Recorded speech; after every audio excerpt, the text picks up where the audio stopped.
Buenos días, amigos y amigas. Esta semana se ha estrenado el último capítulo de Juego de Tronos y ha recibido críticas muy duras. Parece que a prácticamente nadie le ha gustado, están muy indignados. De hecho, hay una lista de firmas corriendo por allí para que rehagan la octava temporada. En fin, tengo que decir que a mí me encantó. De hecho, se me escapó alguna lagrimilla incluso durante el capítulo. Por supuesto, para gustos los colores, ya lo sabemos, pero quiero con este vídeo el acercar un poquito el por qué considero que es un muy buen cierre desde el punto de vista simbólico. Creo sinceramente que todo acaba como tiene que acabar realmente. Cada uno de los personajes ha ido siguiendo un desarrollo determinado que se puede vincular, y es lo que vamos a intentar en el vídeo, que se puede vincular con algunas figuras de la mitología, de la simbología, y creo que realmente ha sido muy buen final para todos ellos.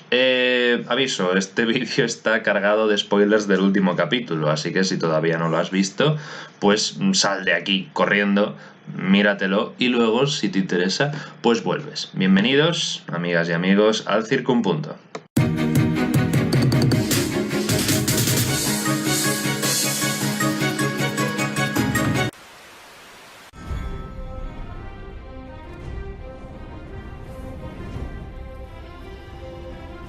Insisto en que este vídeo contiene spoilers, así que cuidadito. Tyrion, que es el personaje con el que empieza el capítulo y que tiene así una bajada cuando parece que le van a condenar a muerte y que termina siendo mano del rey, es uno de los personajes más interesantes de toda la saga.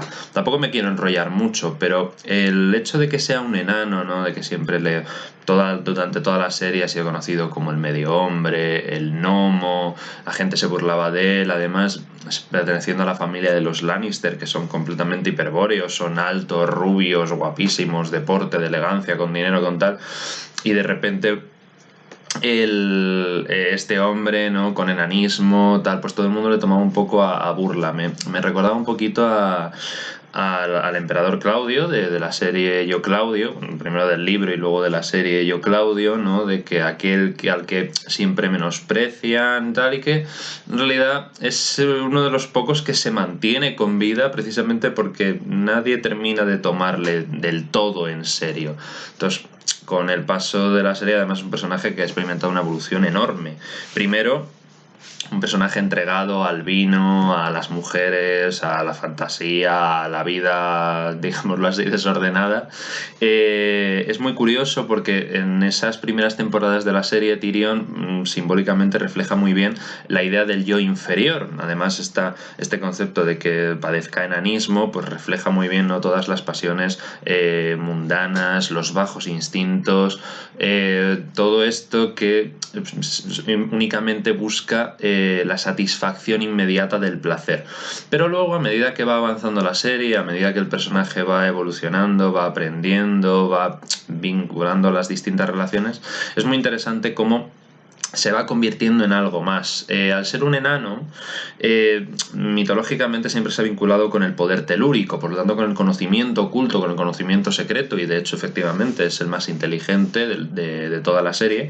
Y hay un referente bastante importante dentro de la mitología, que es uno de los avatares del dios Vishnu, que es Vamana. Vamana, que es el dios enano.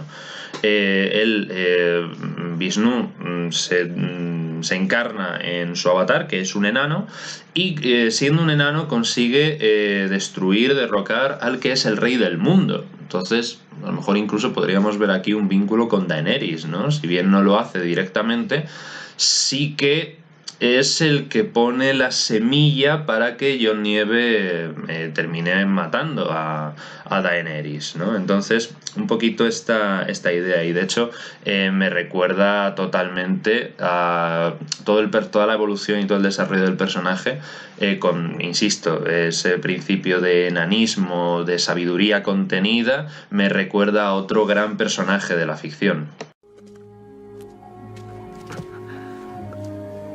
No puedo. Es demasiado grande. No importa nada el tamaño. Mírame a mí. Me juzgas por mi tamaño, ¿verdad? Y no deberías hacerlo.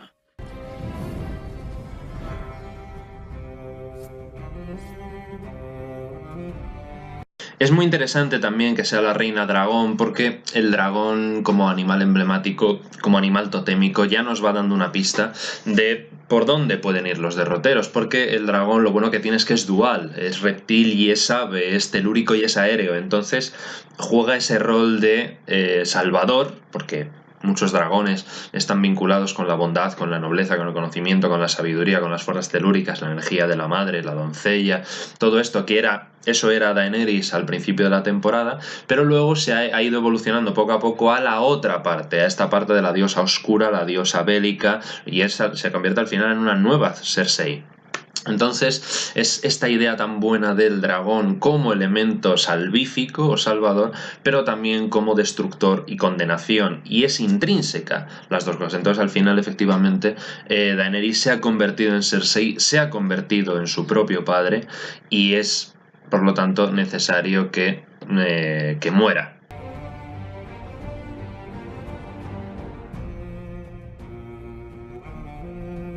Y quien mata a Daenerys, como no podía ser de otra manera en realidad, es Jon Nieve. ¿Por qué tenía que ser él? Porque Jon Nieve vive algo que nadie más, o que, bueno, no miento, que solamente otra persona, pero que no aparece ya al final, ha experimentado, que es una resurrección. Una resurrección a partir del poder del Señor de Luz, del que ya hablaré en la clase, que tampoco me extendrá aquí, pero resucita solamente para vencer a las fuerzas del mal. Esto es muy interesante. El destino que todo el mundo creía que le estaba reservado era el enfrentarse al Rey de la Noche y a su ejército y así destruirle, ¿no? En esta idea completamente maniquea del bien y el mal enfrentados por el héroe prometido, el Mesías absoluto que ha muerto y ha resucitado, en fin, es arquetípico completamente. Pero vemos que no es él el que tiene que destruir al Rey de la Noche, que de ese papel se ocupa Arya Stark, sino es el que elimina, el que se enfrenta, el que detiene a la oscuridad, asesinando a Daenerys Targaryen.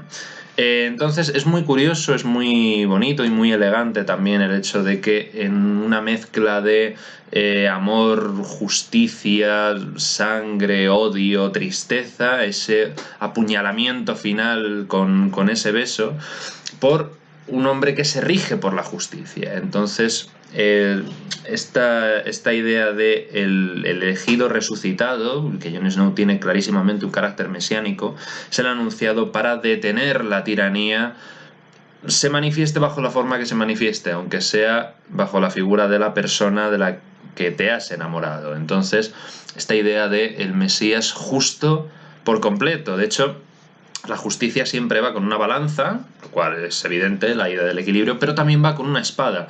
La espada lo que simboliza es la herramienta, la fuerza, la determinación necesaria para cortar, para separarte de todo aquello que te impide obtener la justicia, el equilibrio. Entonces, Jon Snow cumple un papel arquetípico mesiánico absolutamente fantástico, porque el último enemigo, el final, ya muerto el Rey de la Noche, muerto Cersei, es precisamente Daenerys Targaryen, y es él el único que puede hacerlo.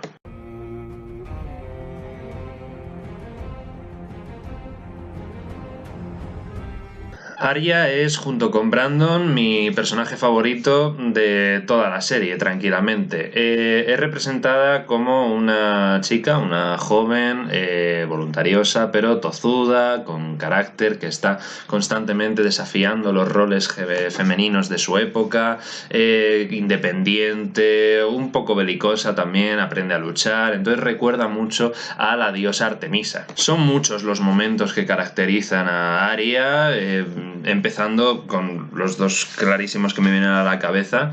El primero, cuando va a Bravos a unirse a la hermandad de los hombres sin rostro, se convierte en esa asesina. Además, recordamos, está esperando así en esas puertas que son blanca y negra, como los suelos de las logias masónicas, ¿no? La idea de la dualidad, la luz, la oscuridad, y entre medias, porque claro, se abren esas dos portones y por lo tanto en medio es donde están los hombres sin rostro, que son los hombres personajes que no tienen identidad, un gremio de asesinos, y entonces muchas veces se le recrimina a Arya el no haber sido capaz de perder su identidad para convertirse en nadie, ¿no? Una gran referencia a Ulises, a Odiseo.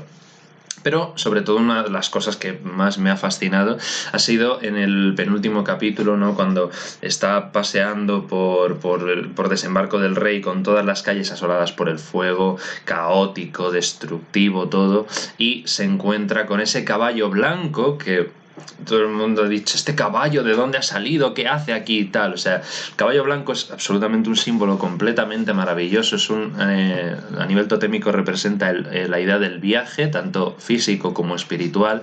El ser blanco implica una pureza, una inocencia. Arya no es, si recordamos, el caballo no está totalmente blanco, está manchado, ¿no? Tiene también restos de sangre en el cuerpo, y entonces es la inocencia manchada de la niña, porque Arya no deja de ser una niña. Entonces, con todo lo que ha vivido, con todo lo que ha experimentado, pasando incluso por esa ceguera que, insisto, es fundamental para entender el personaje, ¿no? Ese momento que marca un antes y un después en su vida. De hecho, antes de ella era Arya Stark y todos la reconocían como Arya Stark. Después de haber pasado la ceguera, siempre va a ir disfrazándose, sustituyendo, haciéndose pasar por distintos personajes, distintas personas para cumplir sus objetivos. Entonces se ha convertido en nadie y por lo tanto en todos.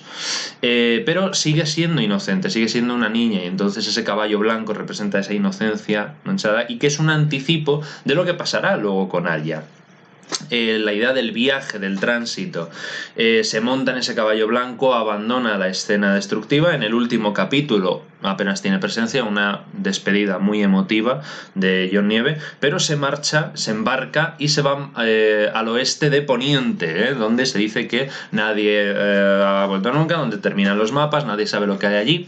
He leído, según parece, que en los libros se dice que es un lugar donde no existe el invierno y es verano perpetuo. Y entonces esto recuerda mucho a las tradiciones de los viajes a Occidente que aparecen tan recogidos en los mitos celtas y nórdicos. La idea de el tránsito de las almas que marchan a Occidente para su eterno descanso. En este caso sería una especie, porque de hecho HBO ya ha dicho que no va a hacer un spin-off de Arya de lo que ocurre más allá de Poniente, porque no puede ocurrir nada más allá de Poniente.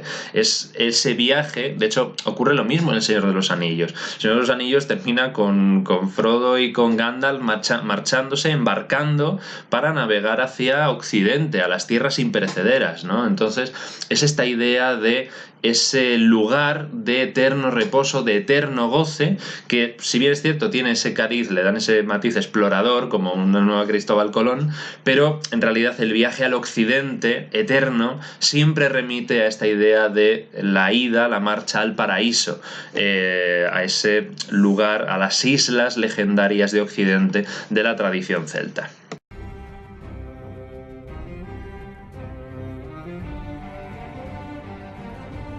Sansa cumple un modelo arquetípico muy característico de su casa, y es que no hemos entrado en ello, no hemos profundizado demasiado, pero los emblemas heráldicos, los animales totémicos de cada una de las casas son importantes porque configuran mucho la personalidad de cada uno de los personajes. En el caso de Sansa es clarísimo, ella es la loba dirigente de la manada.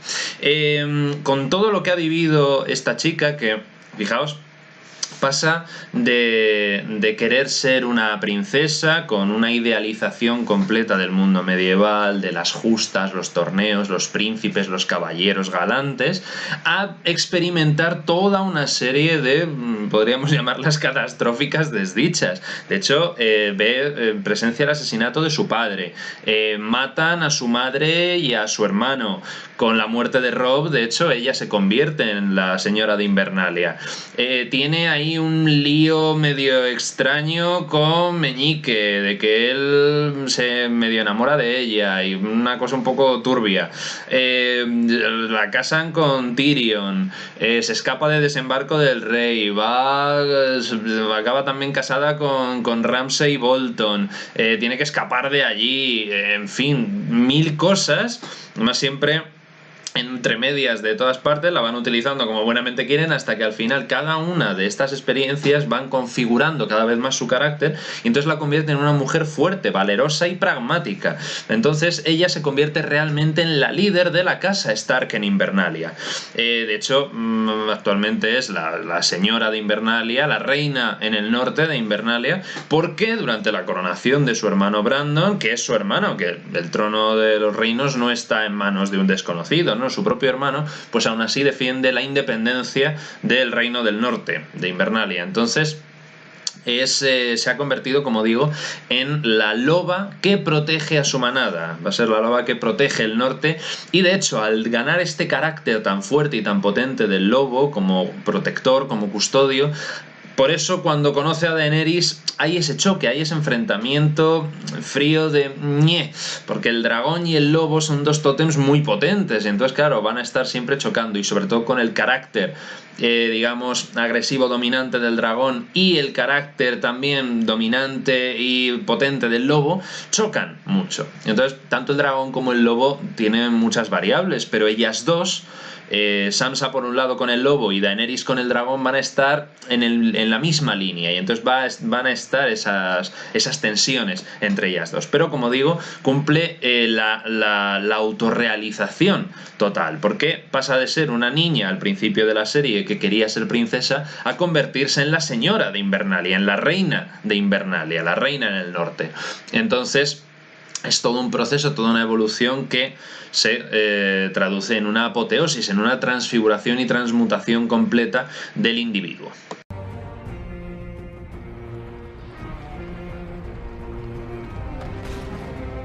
Bran el Tullido, primero de su nombre, rey de los Ándalos y los primeros hombres, señor de los 6 reinos y protector del reino. El personaje que menos esperaba todo el mundo que fuese rey, sin embargo es el que más sentido tiene. Por Dios, está todo el mundo súper cabreado, no puede ser el rey, o están diciendo Brandon en realidad es el malo de la serie, o diciendo no ha hecho nada y se lo han dado todo y tal. Y dice, vamos a ver, no volvamos locos. Brandon ha tenido una trayectoria impresionante y fundamental, y de hecho es que realmente es el mejor rey, pero eso lo voy a dejar para el próximo vídeo. Vamos a hablar de las razones de por qué es el mejor candidato a ser el rey. Vamos a ver, Brandon se le apoda el Tullido desde que descubrió el incesto de Jaime y Cersei Lannister, y Jaime le arroja por la ventana, ¿no? Y entonces se queda ahí inconsciente y cuando despierta está parapléjico. Cuando Robb se convierte en rey en el norte, pues él se queda como príncipe y heredero porque es el segundo hijo, príncipe y heredero de Invernalia, pero con la traición de Theon Greyjoy pues tiene que abandonar Invernalia y huir. Y ahí, en ese momento de la huida hacia no se sabe dónde, de repente empieza a tener visiones. Es buenísimo, lo siento, pero es que el punto místico de la serie es que me fascina.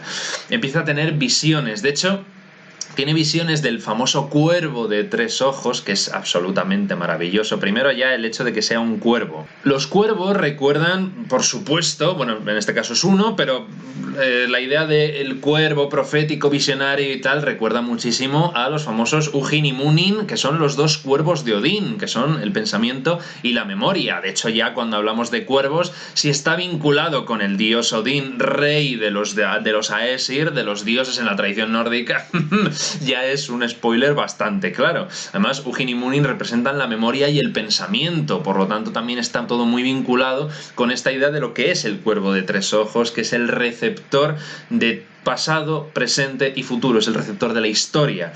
Hugin y Munin lo que hacían era cada día volar al mundo, a los 9 mundos mejor dicho, lo recorrían, uno hacia oriente y otro hacia occidente, y al anochecer regresaban a Asgard, se posaban en los hombros de Odín y le susurraban todo lo que habían visto, y a partir de ahí Odín averiguaba qué estaba ocurriendo, junto con el conocimiento de las runas y las visiones que podía tener, pues sabía el pasado, el presente y el futuro.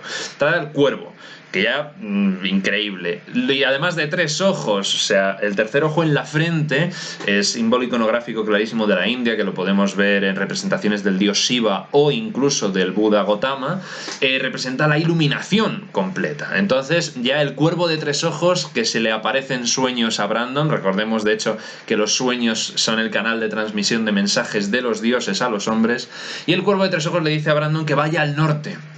Entonces emprende ese viaje al norte, a Hiperbórea, a las tierras de los hiperbóreos, de la tradición griega, que estaban situadas al norte, para ir a encontrarse con el cuervo de 3 ojos. Luego también se descubre que él es un cambiapieles, que puede proyectar su conciencia en su lobo Wargo. En la serie es él el que da muestras de esa capacidad. Según parece, todos los hijos de Ned Stark, todos los Stark tienen esa capacidad, de ser cambiapieles, de tomar posesión de la mente de un animal, no necesariamente de un wargo, pero con los wargos hay más, los lobos wargos hay más conexión, pero de cualquier animal. Entonces, bueno, empieza a tener visiones, puede controlar sus movimientos, llega incluso un momento en el que puede proyectar su conciencia en Hodor, en otro ser humano, lo cual también es toda una hazaña, en fin, espectacular. Pero claro, nos encontramos con Brandon, huyendo hacia el norte, recibiendo visiones, metiéndose en el cuerpo de su lobo Wargo. En fin, al final logra reunirse con el cuervo de 3 ojos y con los hijos del bosque, con los primeros pobladores, que también tiene por supuesto mucho que ver con todas estas tradiciones animistas, etc. Y entonces el cuervo de 3 ojos le ha elegido a él, a Brandon, para ser su sucesor, y entonces le va a enseñar a controlar todos esos poderes que Brandon ya tiene y que es para lo que está destinado, a ser el nuevo cuervo de los 3 ojos. Y entonces le dice una frase absolutamente memorable: estás tullido y por lo tanto nunca volverás a andar, pero podrás volar. Y entonces, claro, proyectando esa mente suya en cuervos, en los animales, pues efectivamente puede viajar de una forma astral. Se encuentra con el Rey de la Noche, en una de las visiones el Rey de la Noche le detecta, le toca, entonces se establece una conexión como con Harry Potter y Voldemort, la cosa de la idea del bien y el mal. Es él el que descubre la verdadera identidad de Jon Snow cuando asiste en una de sus visiones a la boda de Lyanna Stark y Rhaegar Targaryen, y cada vez que se van pasando los años, va cumpliendo los años, se va encontrando con los distintos miembros de su familia y a todos les dice constantemente una y otra vez que él ya no es Brandon Stark, que ya no es el hijo de Ned Stark, sino que es el cuervo de 3 ojos. Recordemos que el Rey de la Noche mata al cuervo de 3 ojos, al antecesor, y entonces Brandon se convierte en el nuevo cuervo de 3 ojos. Por lo tanto, efectivamente trasciende esta realidad y se convierte precisamente en el, digámoslo así, vigilante, el sustentador de todos los acontecimientos que ocurren. Entonces también se ofrece como cebo para atraer al Rey de la Noche a Invernalia, a la batalla de Invernalia. Y después de la muerte de Cersei Lannister, que era hasta ese momento la reina de los 7 reinos, después del asesinato de Daenerys Targaryen, que era la heredera supuesta al trono de hierro, y después de la traición cometida por Jon Snow, que era la persona que más derechos tenía a gobernar, pues es Tyrion Lannister el que propone a Brandon, que está allí presente en esa reunión que tanto ha cabreado a los fans, es el que propone a Brandon ser el nuevo gobernante, precisamente porque es el cuervo de los 3 ojos. Y entonces el discurso de Tyrion al final de ese capítulo, casi al final de ese capítulo, cuando están allí en esa sala y van a elegir a un nuevo rey, el discurso que hace en favor de Brandon explica perfectamente el por qué tiene que ser él el rey. Y Brandon, porque efectivamente ha trascendido ese mundo y es el custodio y el que conserva todas las historias del mundo. Es decir, es perfectamente, cumple una rajatabla una frase que se atribuye a Jesucristo, a Buda, a los grandes iniciados, que es: vive en el mundo sin pertenecer al mundo. Es decir, se tiene la garantía de que no va a ser un rey movido por la ambición y por el poder. Pero esto ya entra dentro de las ventajas que tenemos a Brandon el Tullido, primero de su nombre, como rey, y eso lo dejaremos para el próximo vídeo. En fin, me he pasado muchísimo de tiempo, pero había cosas que había que decir y se han dicho. Con esto no pretendo ni que cambiéis vuestra visión del episodio, ni que os echéis en mí como una masa de gente enfurecida, ni nada por el estilo. A quien no le haya gustado, no le ha gustado, a quien sí, sí. O sea, esto no va con intención de explicaros nada. Simplemente yo quería pues contar un poquito cómo lo he vivido yo desde mi perspectiva de la simbología, y entonces creo que es, vamos, pocas cosas se me ocurren que pudiese cambiar, si es que alguna, porque estos personajes que os he ofrecido, que son los principales, 6 reinos, pues 6 personajes, los finales de cada uno son los que tenían que ser, creo, simbólicamente son perfectos, están perfectamente finalizados, terminados, y esta debe ser su historia. Así que espero que os haya gustado, que os haya interesado así alguna curiosidad. Pero ya os digo, esto no va con intención ni de convencer a nadie, ni de deciros que no tenéis ni idea porque no os haya gustado, ni nada por el estilo, ¿de acuerdo? Yo en esas polémicas ya no entro. Muchísimas gracias por haberme acompañado hasta aquí, una semana más, y en el próximo vídeo hablaremos de por qué Brandon Stark, al que le están cayendo tantos palos de es que no ha hecho nada, es que tal, es que es el peor de los reyes, la peor opción posible. No es así, va a ser el mejor rey que ha tenido Poniente. Hasta entonces, muchísimas gracias y nos vemos en el próximo vídeo. Ultrella.